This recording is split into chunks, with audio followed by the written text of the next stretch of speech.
We're going to call the meeting of the Gloucester City Council for Tuesday, October 22nd to order.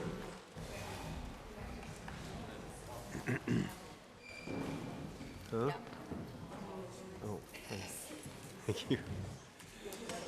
And we, I always forget this, but this meeting is recorded by audio and video in accordance with the state open meeting laws. So we begin our meetings with a flag salute and a moment of silence. So,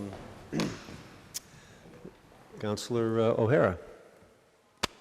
Pledge allegiance to the flag of the United States of America, and to the republic for which it stands, one nation, under God, indivisible, with liberty and justice for all.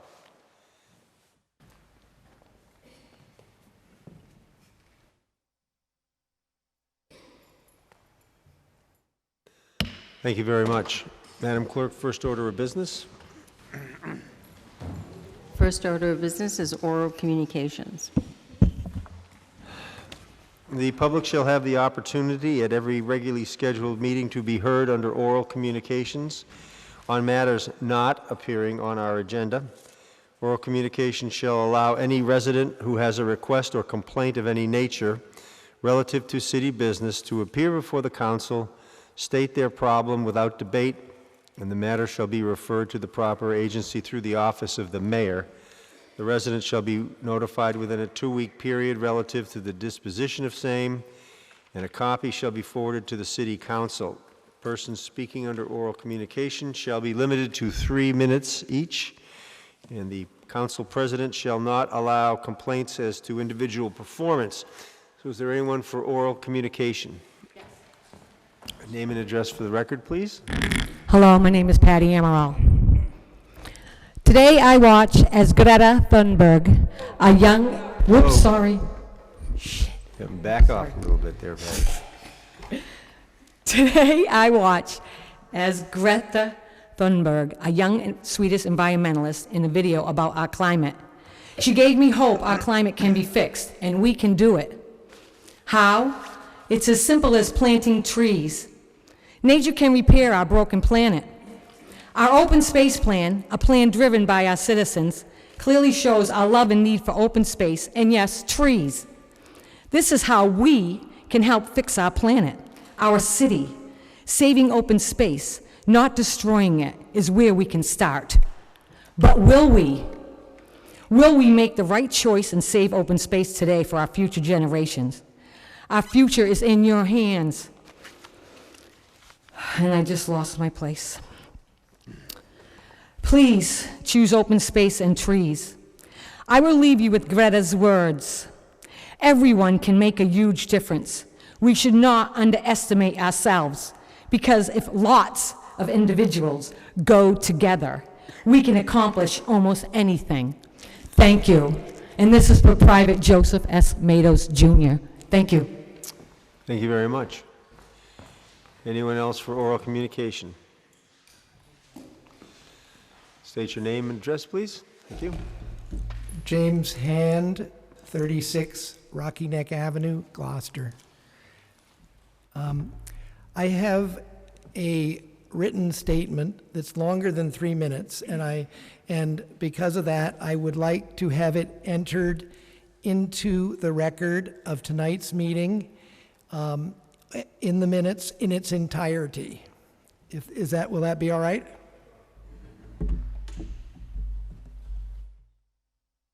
I also have a copy. I would like to, oh.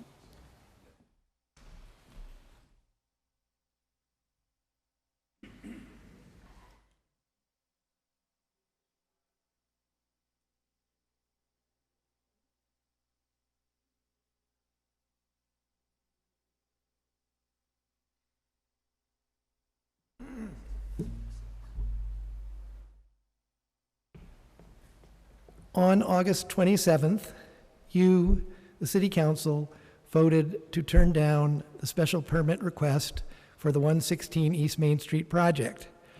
It was a night that many of us considered terrific in that the we, the public, were heard, and you, the council, listened. During the speaking against segment, many people spoke articulately to the specific points in the ordinance and how the special permit applied to them and didn't fit. When I received the signed and time-stamped decision of the City Council, which I requested to be sent to me, I was shocked when I read it. The first 3 pages were a description of how terrific the project was and that Sal Frontiero's job in presenting it was in front of the Planning Board and the City Council. Further, there, in the 1 page and 1 paragraph about the decision in that document, under findings of the City Council, at the end of the first paragraph was the sentence, "This special council permit is in harmony with the intent and purpose of the zoning ordinance." It ought to have read the opposite, as it was to reflect the findings of the City Council that night. Appendix A, Rule 25, says that any decision must set forth clearly the reasons for the council's decisions when they vote. There must be a detailed record of the council's proceeding, showing the vote of each member on each question. This point was brought up and explicated quite nicely in the recent decision, Lindquist versus Costa, where the judge issued a summary judgment annulling the decision of the Gloucester City Council. In that decision, he quotes, "The general law is 40A. The board shall cause to be made a detailed record of its proceedings, indicating the vote of each member upon each question, and setting forth clearly the reason for its decision and its official actions." He further writes, "In this matter, the City Council failed to provide a written determination, setting forth clearly the basis of the decision." Later he writes, in these circumstances, it is impossible for the court to determine whether the decision was based on legally tenable ground. This is the same situation that your decision is going to present to a judge. The only thing he's going to look at is the decision and the minutes of the decision. Those minutes were written in such a way that they did not explicate the detailed. Well, that's the end of my time. Will you give me a couple more minutes? I mean, a couple of seconds. Okay, well, I'm asking the City Council. Your statement of the record. We get your drift. Thank you very much. Anyone else for oral communications?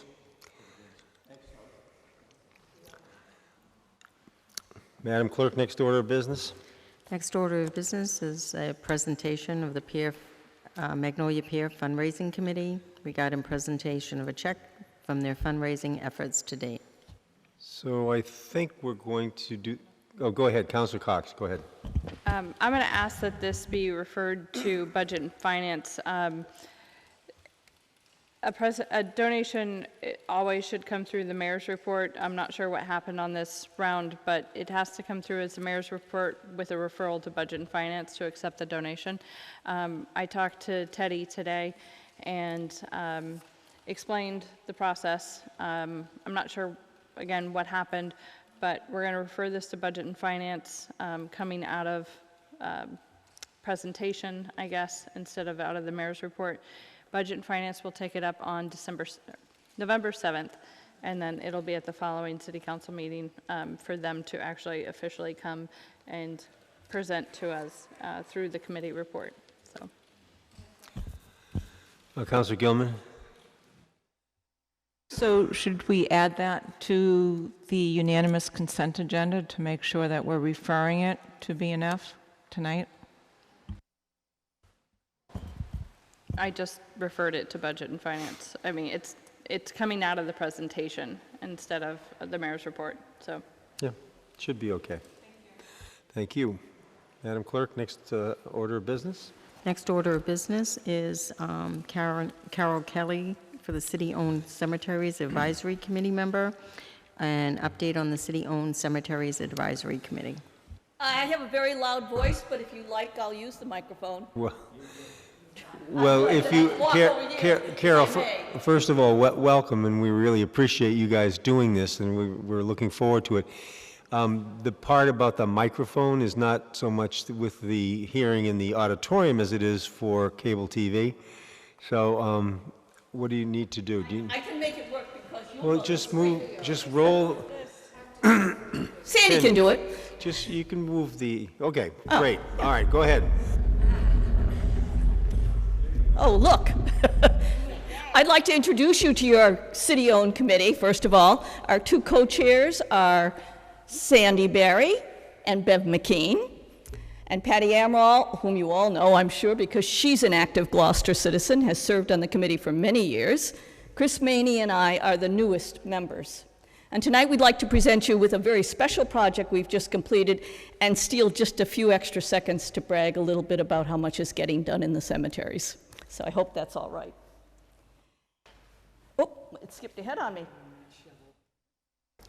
You right now have a very active Cemeteries Advisory Committee. It seems to go in waves. Years past, Bruce and Ann Campbell and Edith Sparling and Mary Ray, whose names you may know, were people that were extremely active in the city. But right now, every Sunday morning about 10 o'clock, if the weather permits, a whole gang of people go out to the cemeteries and use the skills they've acquired to restore, re-glue, and reset stones that have fallen over. The work that's been done in the last few years is just astonishing. This is Sandy, of course, puzzling over the whole thing.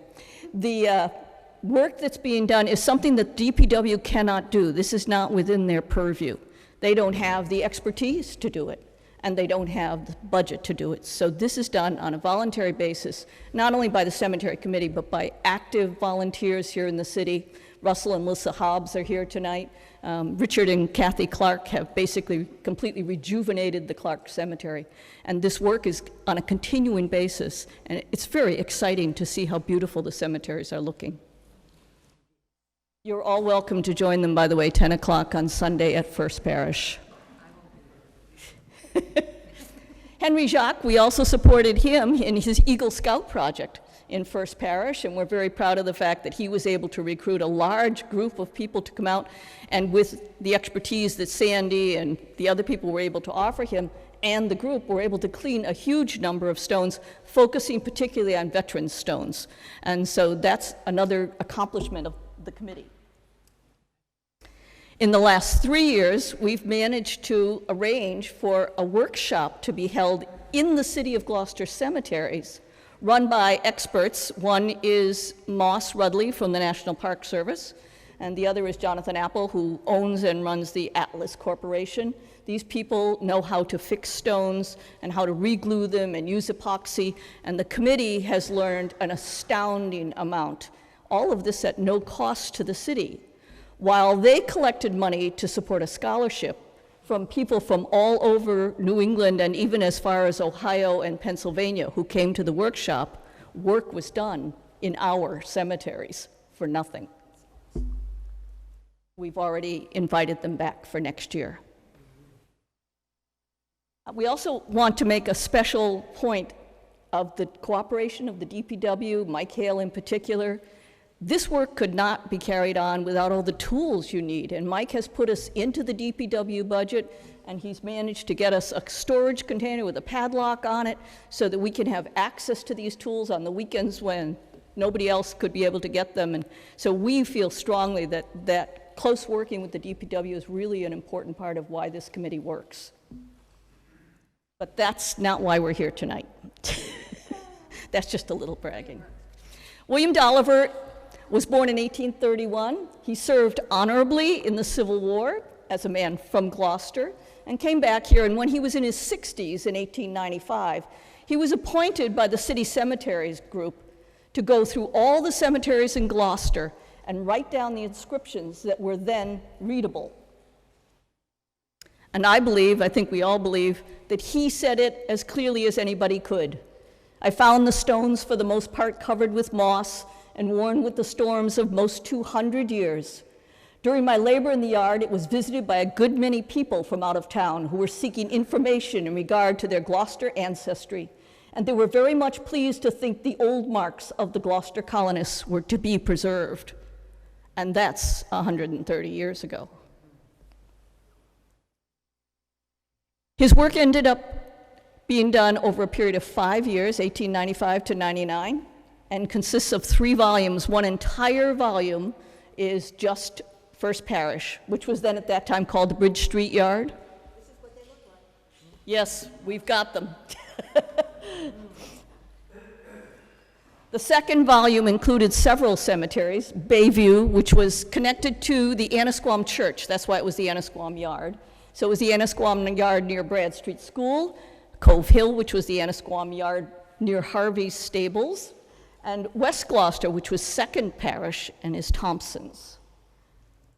He also included 2 church cemeteries, the Universal Cemetery, which is the oldest universal cemetery in the United States, well, in the world, since this is where Universalism started, and the Unitarian Church, which later was High Street Cemetery, and then Prospect Street Cemetery, which is what is now.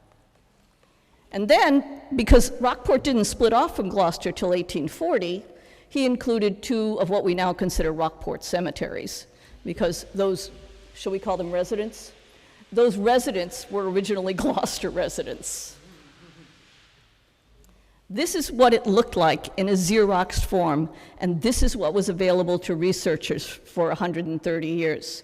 The original was stored first in the DPW for who knows how long, and then finally in the city archives, but was put into archival folders and tucked away very safely. I believe it was Edith Sparling and Mary Ray that went ahead and Xeroxed the pages so that research could get and look at them.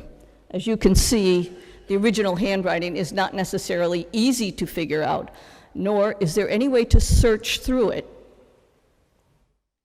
Although Edith and Mary did do an index, which was wonderful and allowed you to find the Dolliver page number so you could look up your relatives, and this too is available in the city archives.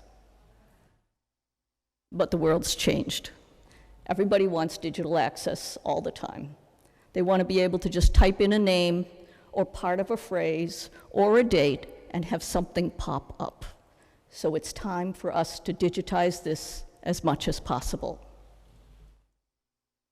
First, we decided we would crowdsource. So we set up a website and we asked people to volunteer to read that very difficult script and type it into a computer file. We got an astounding response. These people then took 5-page sets, labored over them, puzzled over them, and figured out exactly what they could say as best they could, typed them up and sent them off to us. And in less than 3 months, they did all 3 volumes. This is what it looks like now. This is the same page you looked at earlier. As you can see, so much easier to use. And never mind the fact it's a digital file, so I could just type in the name Charles Allen and be popped right into this page and not have to go through all 3 volumes. Then we decided that wasn't enough, that it was sad that the only copy of the original was tucked away in the archives and no one could see it. With the permission of the archives, we took Bill out on an outing. He got to go across the hall to Cape Ann Museum, and they let us use their very nice high-level digital scanner, and we rescanned the entire set of 3 volumes in the original colored inks and funny sideways writing and every detail. And I apologize now and forever to our volunteers that we didn't do this before we asked them to figure out what it said on those Xerox pages.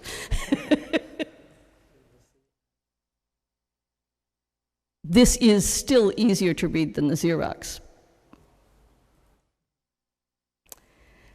And then we had one final step. With the support of the mayor, money was found for us to print these copies. And we will have enough copies to donate 1 to the city archives, 1 to the Sawyer Free Library, and 1 to the Cape Ann Museum, so that researchers and genealogists can go and flip right through them and see the original Dolliver if they want to see it, if they want to compare it to see if we got everything right, because we too make mistakes. We are also having all this information harvested by the Digital Commonwealth, which, if you know about it, is a statewide effort to gather together digital information about the history of Massachusetts. And we already have a commitment from them to host this so that it will be there. We want to thank you for your support as a committee. We want to thank the mayor for her support in helping us get that printed. And we want to thank all our volunteers, and we want to thank Mike Hale and the DPW. And thank you for listening.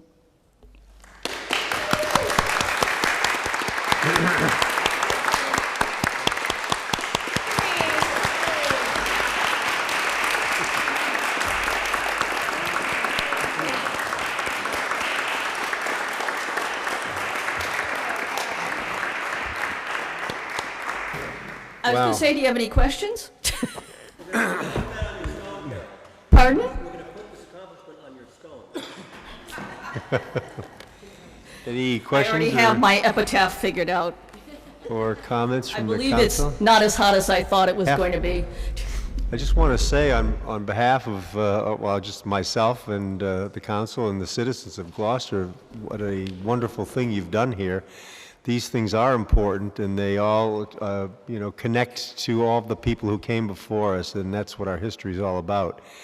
And not only the physical part of actually working on those headstones, but the archive part. That's really, really important. So thank you for doing that, and thank you for coming. This was great. Anybody else?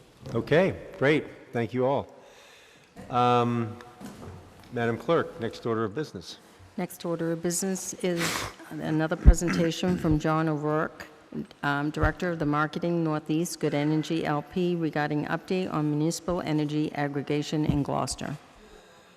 Welcome back, John. It's good to see you. Mr. President, Thank you for taking the time. Mind if I just say one quick thing beforehand? Go ahead. Sorry, do you mind, Mr. President? Just one- Not at all. Go ahead, Jill. Hi, Jill Cahill, Community Development Director. I just wanted to thank John for being here tonight and mention and make sure you all have seen or invited to our turbine tour event that's happening this weekend on Saturday. We're working with Good Energy. We're working with the Clean Energy Commission, our department, and I'm going to say the other company is Green Energy Consumers Alliance. It's 10 to 1. Up at the turbines, there'll be some tours. We're going to have the electric cars there. The police are going to have their electric car there, do a trunk or treat for the kids, and Good Energy will be there to answer questions. So want to make sure you're all invited, and everyone at home is invited as well. So thank you. Thank you, John. Thank you again for allowing me to come before you tonight to give you an update on the aggregation program.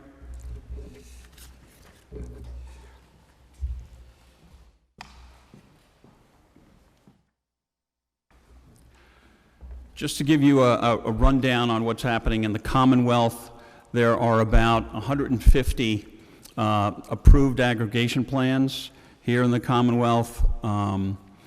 That's about half of those that are eligible. There are 304 municipalities that are eligible to be aggregated. As you know, there are 351 municipalities in the Commonwealth. The other 47 have their own municipal light plant or light departments. That kind of makes them their own utility. So essentially, about half of those that are eligible to have approved aggregation plans have them, and there are many more coming online. Both Boston and Worcester have recently moved forward to do community aggregation for their residents and businesses. The second slide just gives you an idea what Good Energy is doing in the Commonwealth. We have 41 active plans. We have one that's pending a bid, 4 with DPU that are being approved. Hopefully that will be very shortly. And we have 7 in development. And in addition to that, we're in conversations with about 8 other communities to go forward with aggregation.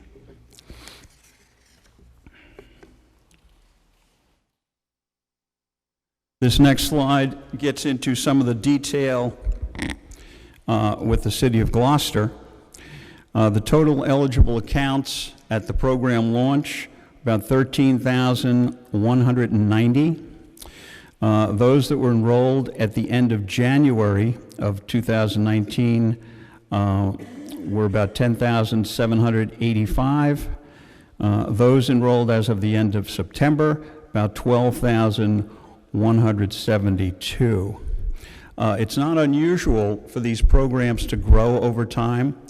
In the beginning, there are a lot of people who might be skeptical or apprehensive about joining the program, and then when they hear it's a good program, they join the program. That's why these programs go so well, especially when we do them. You have about 92% participation of the eligible residents, which is very good. We find that most of our aggregations end up, after they're established, with somewhere between 90 and 95% participation of the eligible customers. If you remember back, your plan was approved a number of years ago, and we held it off the market for a while because of the price spike here in the NEMA load zone, which is the Northeast Massachusetts load zone. It would not have been advantageous for us to go out to bid. We didn't go out to bid until October of last year. Right now, you have in the default program 11,883 participants. You have 207 in the basic program, and that's the program that has, or the option that has, no additional renewable energy. It's the same amount of renewable energy as is present with National Grid or any other supplier that gives a basic option. The premium or 100% renewable, you have about 82 participants as of September. Program details for residents are available on gloucester-cea.com. This next page is the landing page of the Gloucester CEA site, which gives the program details and compares the rates for the program with the National Grid basic service rate. For those of you who are not aware of it, the National Grid rate for the winter was announced in mid-September, and it will go into effect November 1st at 13,982. You can see from the rates on the program, all of the rates of the program, including the 100% renewable energy rate, are below that basic service rate for National Grid.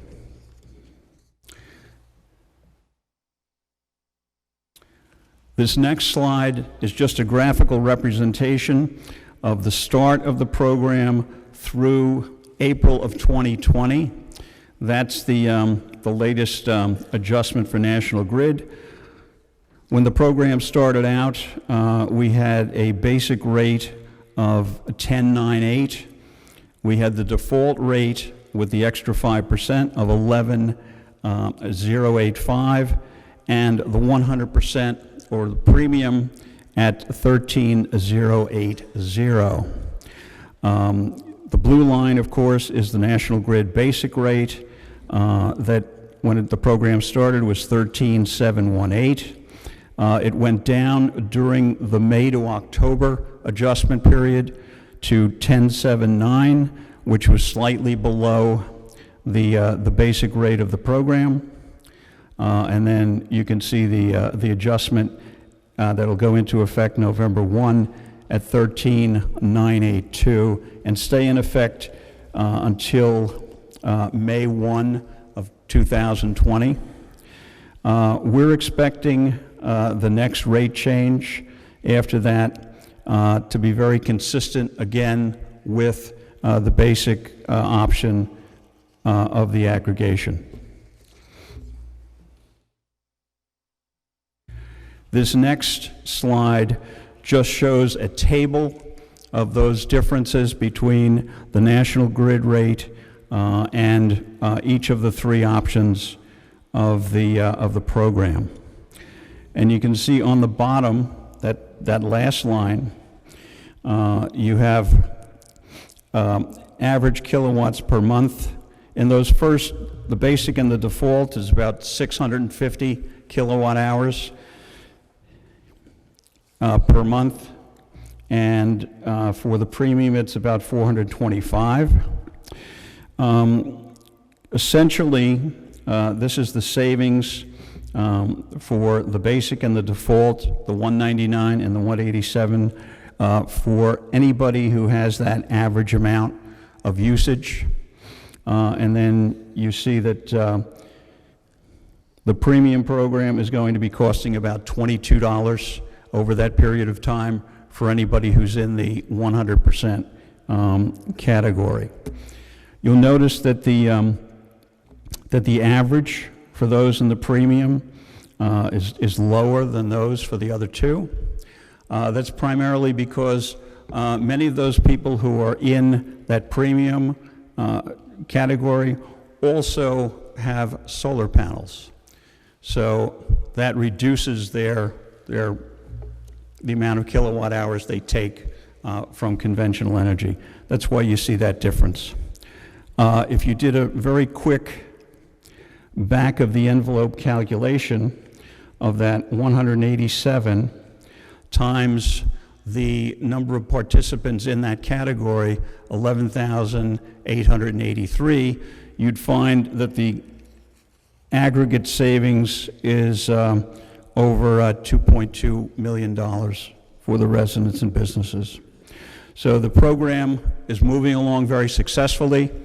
As I indicated, on the next adjustment, I think we're going to have an adjustment that's very close to where we are in terms of our numbers. The program ends as of December 2021. So it's a 3-year program.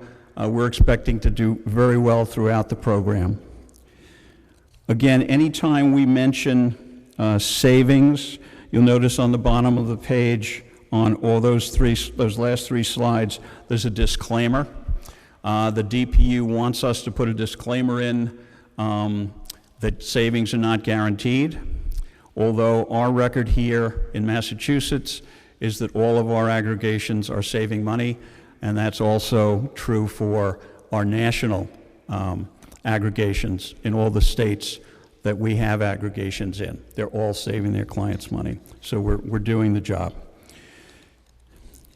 Any residents who have questions can go to the website and find frequently asked questions.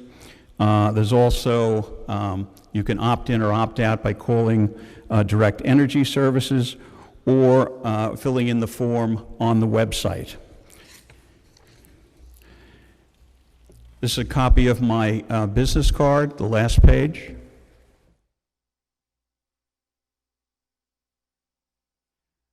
That's my cell phone number. If you have any questions, don't hesitate to call. And what I'll do is open it up for questions. Great, thank you very much, John. Thanks for presenting. Councilor Hecht. Thank you. The 199 and the 187 at the bottom? Yes. So it says per month. So is that a savings per month of? No, that's total savings over that 17 months. Okay. What the average per month refers to that 650. I see. So that's over 17 months. Yes. So that's really $12 a month. About. $11 to yes. $12 a month. Yes. In savings to the average customer. That's correct. Thank you. Yes. Other questions? Councilor Gilman. So the perplexing part of this that always intrigues me, but I never quite understand it, is how do we look at the renewable energy benefit to the city when we look at these rates? Because you emphasize renewable energy. Maybe you could describe what exactly that means to the city of Gloucester when we do a better job with renewable energy. We're actually developing some of those indicators now that I will be giving you. I might have them by Saturday when I'm at the Green Energy Consumers Alliance event. In other words, we talk to Green Energy Consumers Alliance, who provides us with the renewable energy certificates for the program. And again, some of your energy is actually coming from two of your wind turbines here in Gloucester. And essentially, we can translate that into cars taken off the street, the carbon saved, the greenhouse gas emissions saved, and we'll put that in a form that you can look at it.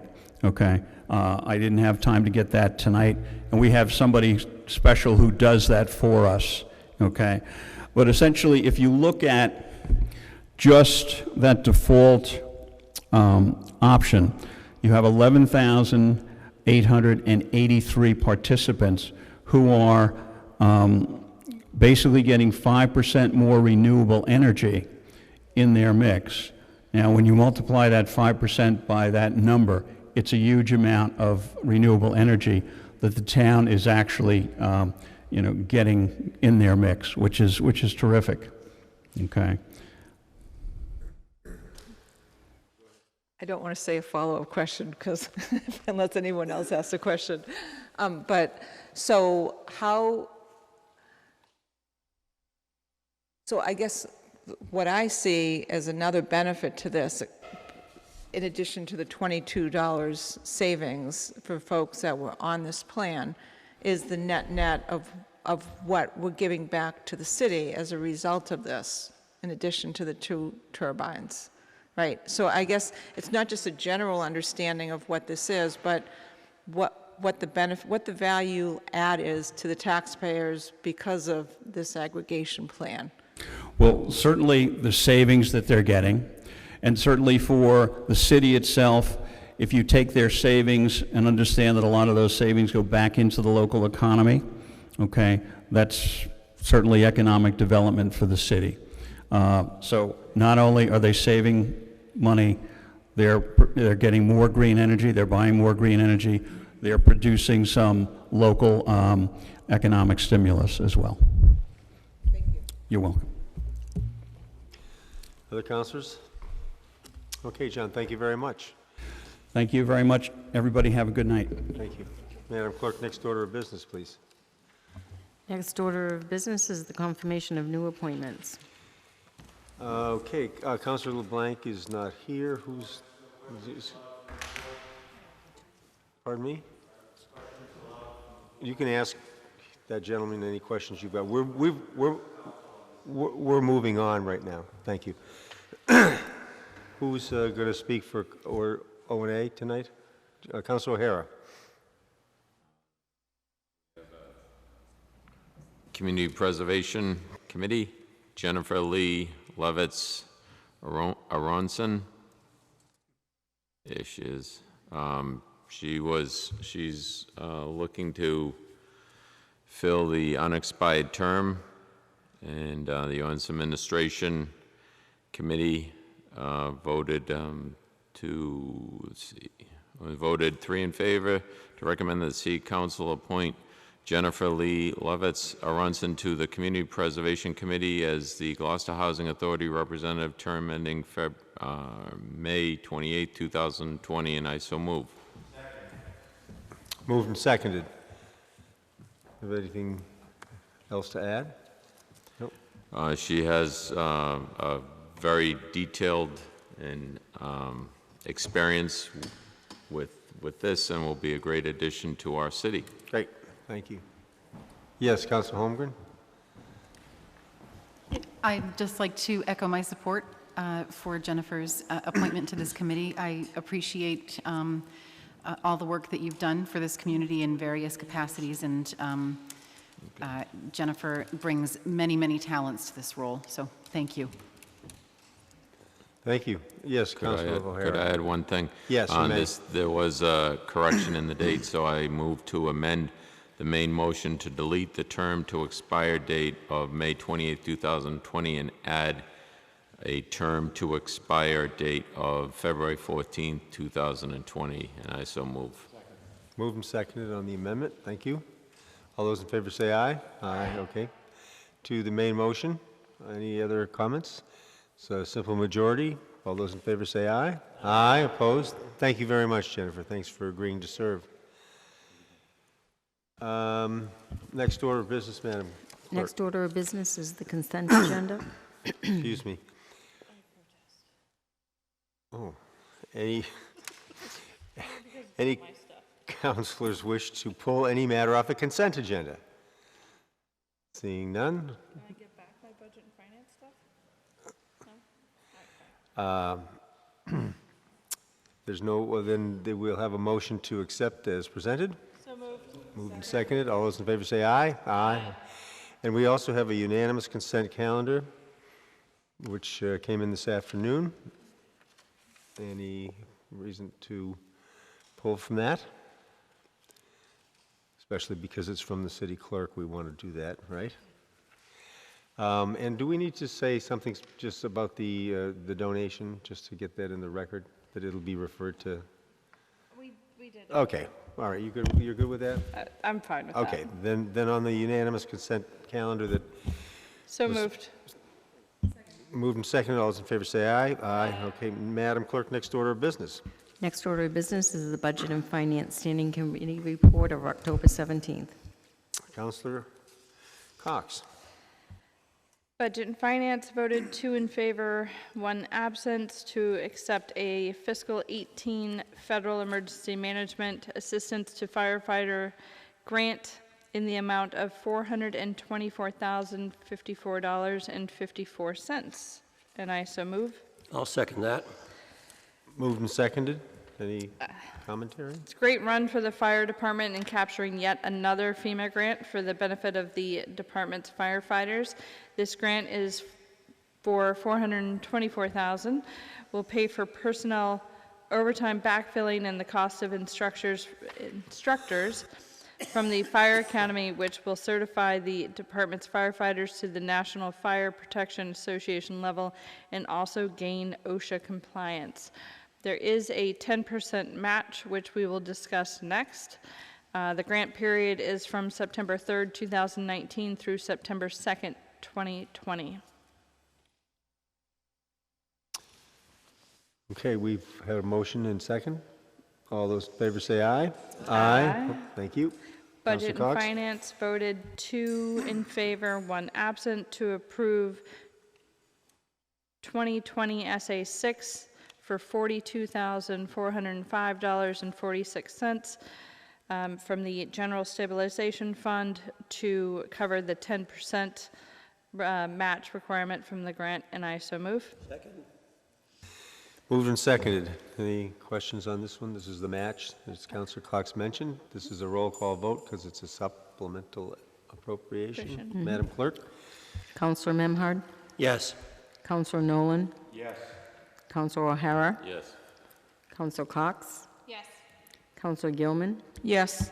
Counselor Heck, Yes. Counselor Holgram, Yes. Don't forget me.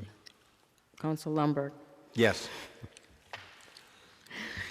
City Council motion passes on a vote for SA 6, number 6, in the amount of $42,405.46 on a motion of 8 in favor, 0 opposed, and 1 absent. Excellent. And Councilor Cox? Budget and Finance voted 2 in favor, 1 absent, to recommend the City Council accept a gift of tangible goods to the City of Gloucester Fire Department from the State Department of Conservation, Essex County Fire Warden, for a 2003 Stuart Stevenson high water truck under the federal surplus program with an estimated value of $30,000, and I so move. Second. Moved and seconded. Do you want to tell us what a high water truck is? It's awesome. It's a truck built on stilts to get through high water.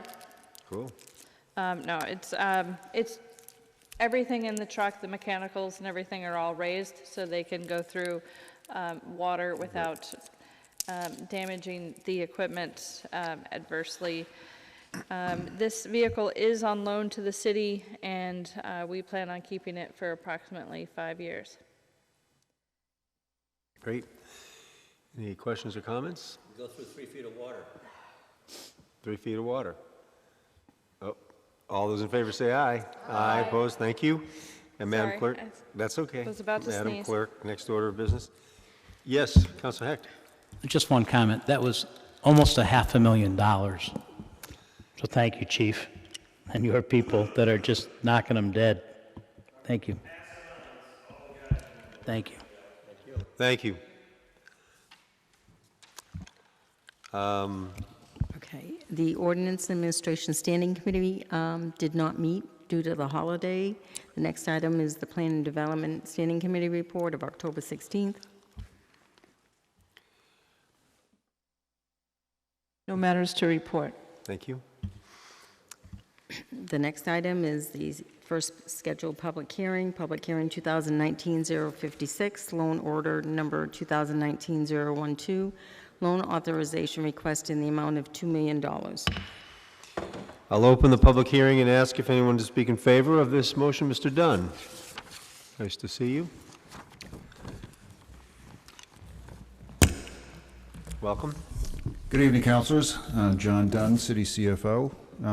This is a loan order to renew funding for the city's Title V septic loan program. This is a statewide program that seeks to mitigate groundwater pollution from various sources on residential properties. Originally, there was $2 million appropriated back in 2013. We have now basically run out of those funds. Over the past 3 years, we've committed about $1.1 million to this program, covering 50+ residential properties. We currently have 3 or 4 people in the queue to move forward, so we would like to move forward with this and to be able to fund the repairs or replacement of their septic. It's a relatively simple program to deal with. Fairly simple application. It's all generated by a letter from the Board of Health basically saying that the particular property owner has a failed or failing septic system that has to be either replaced or repaired.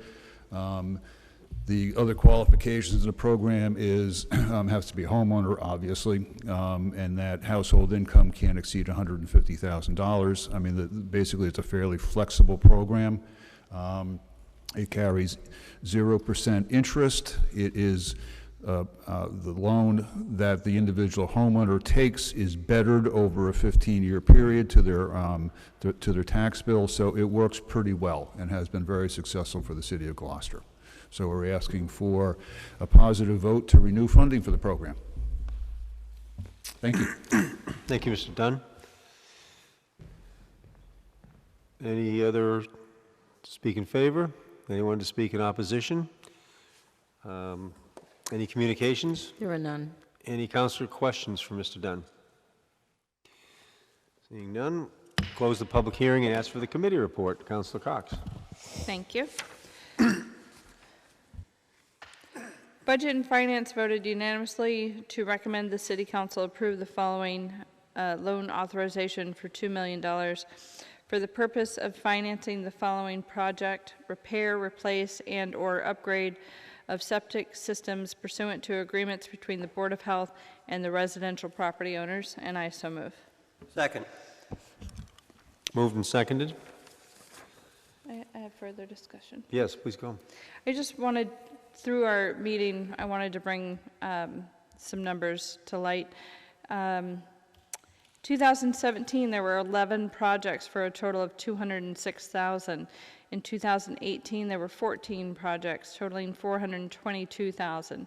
And in 19, there were 18 projects totaling over $500,000. This is a huge benefit to our city, to our residents, and I definitely don't want this to go unnoticed as a huge benefit to the residents, that we are able to give this money to them in a betterment, very low cost. So something like this would have been extremely expensive.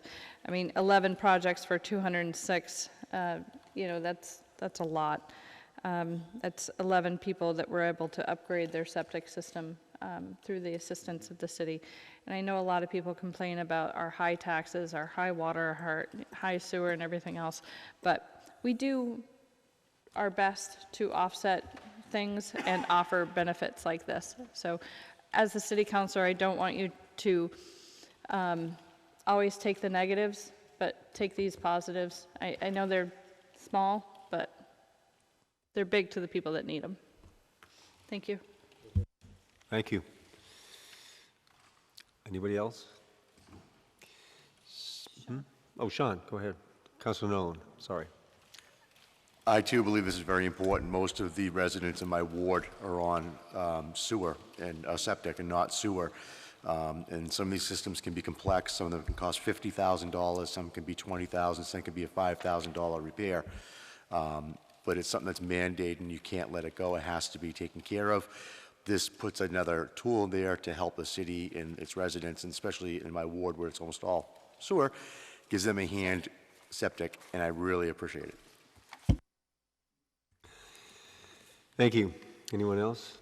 No, this is a great program, and these are the kind of things that do make quality of life better, and thank you for pointing that out, Councilor Cox. Okay, this is a roll call vote. Councilor Memhard, Yes. Councilor Nolan, Yes. Councilor O'Hara, Yes. Councilor Cox, Councilor Gilman, Yes. Councilor Heck, Yes. Councilor Holgrim, Yes. and Councilor LeBlanc. I'm sorry, Councilor Lundberg. Yes. Okay, sorry. Okay, so the city council motion passes for loan order number 2019-012 in the amount of $2 million on a vote of 8 in favor, 0 opposed, 1 absent.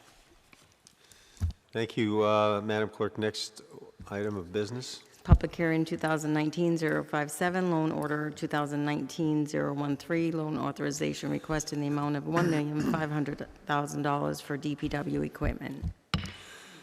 Open the public hearing and ask if there's anyone to speak in favor. Mr. Hale, thank you. Welcome. Thank you for coming. Thank you, councilors.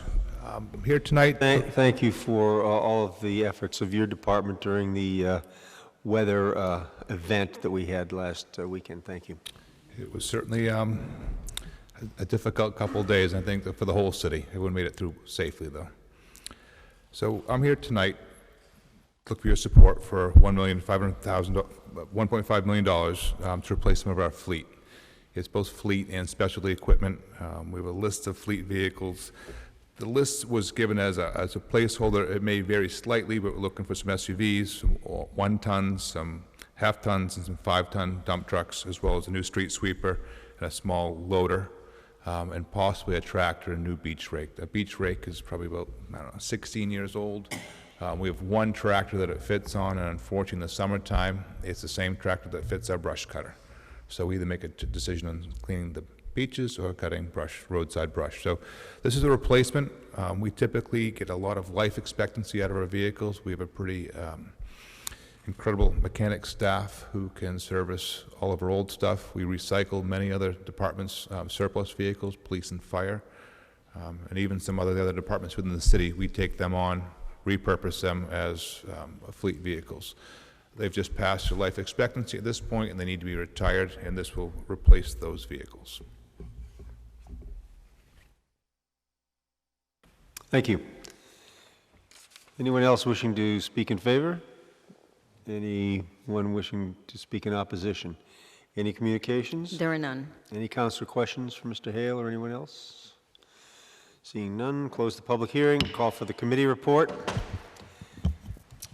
Budget and Finance voted unanimously to recommend the City Council approve the following: a loan authorization of $1,500,000 to pay costs of the purchase equipment by the Department of Public Works, including costs incidental or related thereto, and I so move. Second. Moved and seconded. Any other councilor comments, questions? Roll call vote. Counselor Memhard, Yes. Counselor Nolan. Yes. Counselor O'Hara, Yes. Counselor Cox, Yes. Counselor Gilman, Yes. Counselor Heck, Yes. Counselor Holgram, Yes. Counselor Lundberg. Yes, thank you. City Council motion for loan order 2019 in the amount of $1,500,000 for DPW equipment passes on a vote of 8 in favor, 0 opposed, 1 absent. Okay, Madam Clerk, next order of business. Next order of business is the update of the Fisheries Commission and the Animal Advisory Committee by City Council representatives. Councilor Scott Memhard. Councilor Memhard, floor is yours. What would you like to know about the Fish Commission and the Animal Advisory Committee? I'm here to tell you. I'd first like to recognize, we'll start with the Fisheries Commission. This has been in existence for a long time. I served on it 20 years ago. It's currently made up of Al Catone as our executive director and Mark Ring, who's a lobsterman, is the chair. I'm the vice chair. And our commission members include Angela Sanfilippo, Paul Vitale, Scott Swicker, Dave Leville, Joe Orlando, Mike Orlando, and Sam Novello.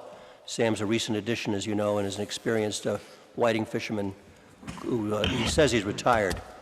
But we have an active commission. We've had a busy couple of months. Of course, they're getting ready for the seafood show in coming March. We also have the Gloucester Fesh program, which continues to gain Gloucester notoriety for our 99 restaurant Gloucester Haddock. We've studied some of the monitoring recommendations relating to the right whales and the lobstering industry. We're looking at a cable that's coming from Europe through Lynn that's going to impact some of our seafood grounds. We had a recent very successful seafood day at the State House that the mayor and Fish Commission members attended with the governor and others. So it's a busy group, and if you have any questions, I'd be happy to discuss them at a later date. As to the Animal Advisory Committee, this is a relatively new organization. The members who are generally active are Alicia Pensarosa, Beth Kleinfelder, Jennifer Jackman, Jennifer Schmorrow, and myself as the council liaison. Most recently, we've been talking about rodenticide education.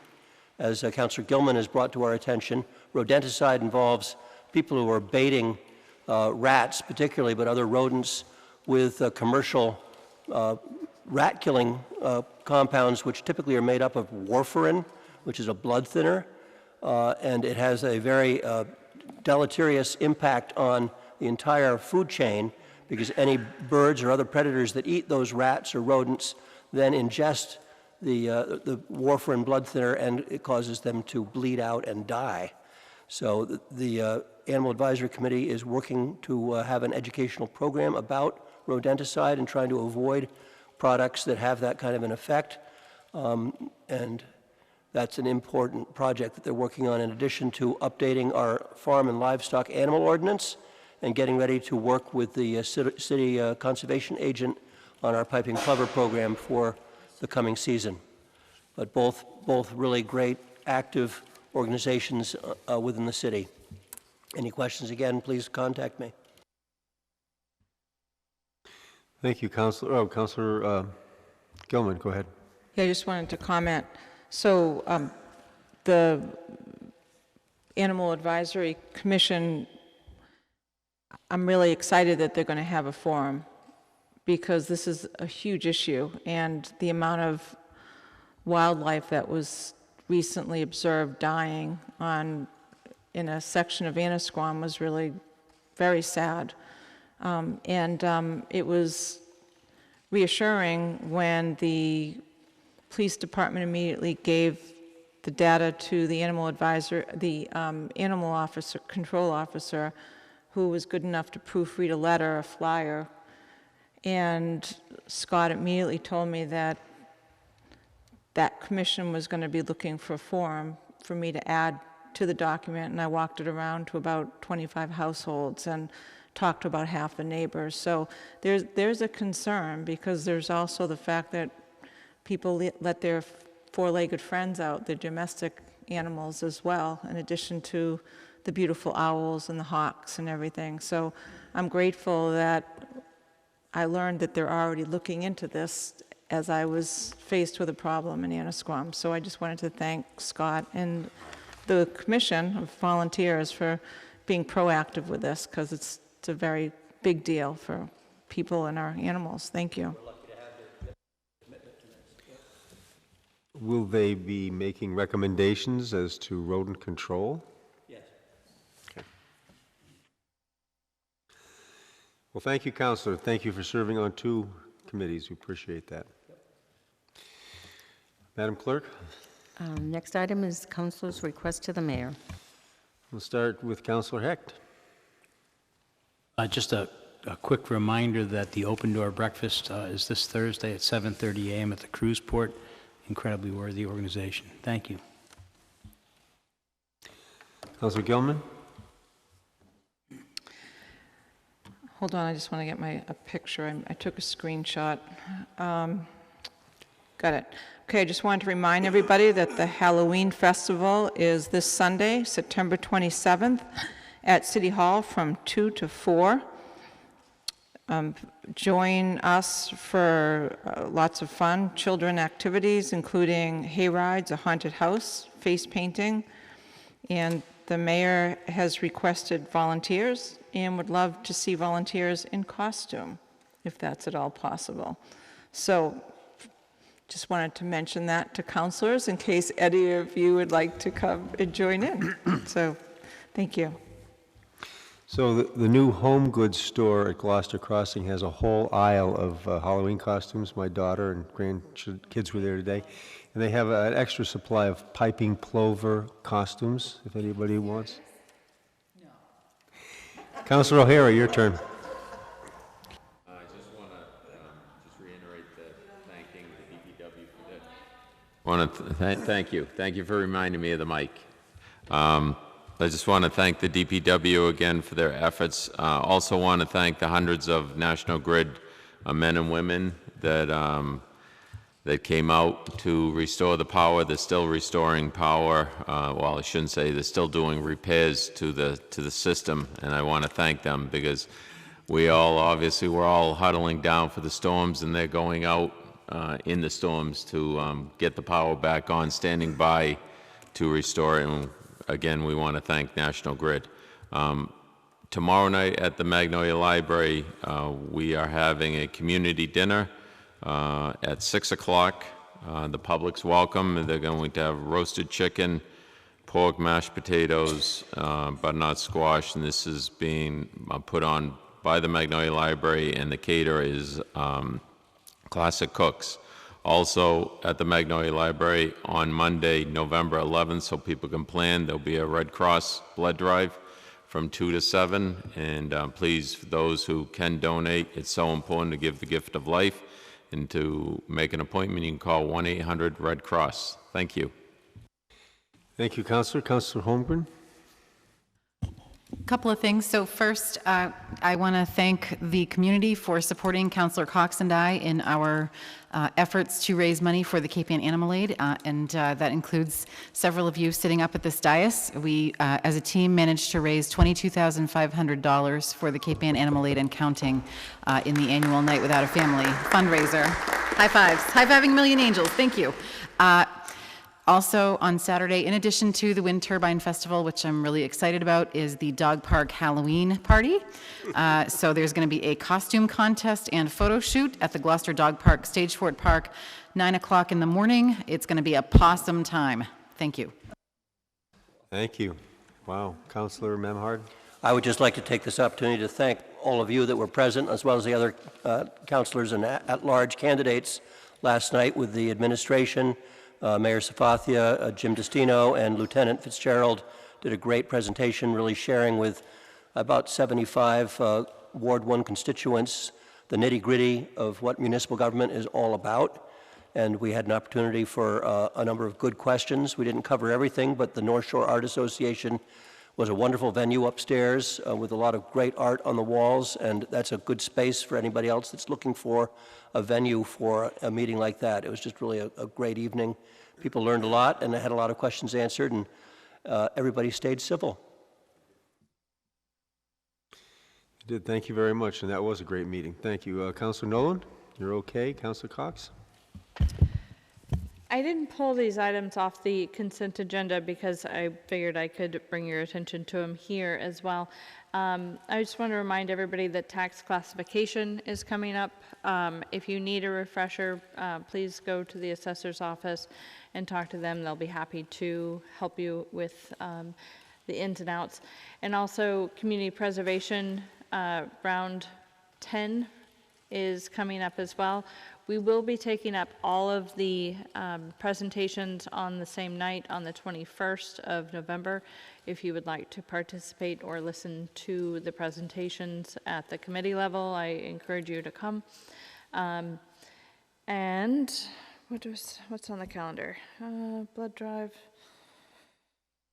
The last general debate is going to be on Tuesday the 29th, and that's going to be at the Gloucester stage, hosted by the Chamber of Commerce. A lot of people have said that they missed the notices on the earlier debate, so the more that we can communicate this final debate hosted by the Chamber, it would be a really good idea. Just anybody that wants to come out and learn more. I look forward to seeing everybody on Sunday at the Halloween party. And I think that's it. Thank you. Thank you. Is there a candidates forum in Lanesville too on Monday? Yes, but Yes. it's very specific. There is. Okay. There's also one at the Magnolia Library on October 24th. Okay. There's also a school committee one as well in Lanesville, which I believe is on the 24th. The school committee one is on the 24th, right? And the city council one is on the 28th. Okay. Okay. The 24th is a Thursday. What is? Thursday school committee debate. Where? Lanesville Community Center. Oh, okay. All right. Thank you. Okay, great. The more people who know about it, the better. Have a motion to adjourn? So moved. Second, we're adjourned. Thank you.